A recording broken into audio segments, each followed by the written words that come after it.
This can be solved in 5 seconds.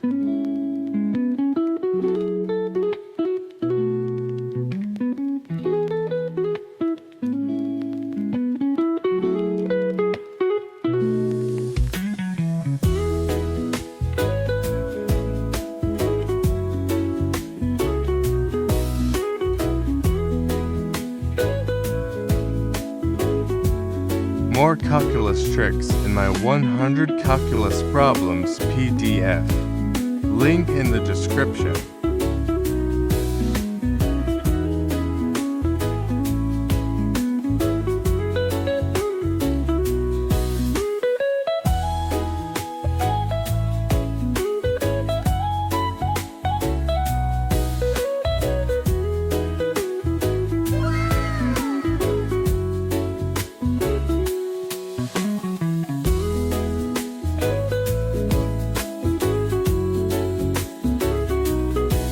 Sub for daily calculus trick.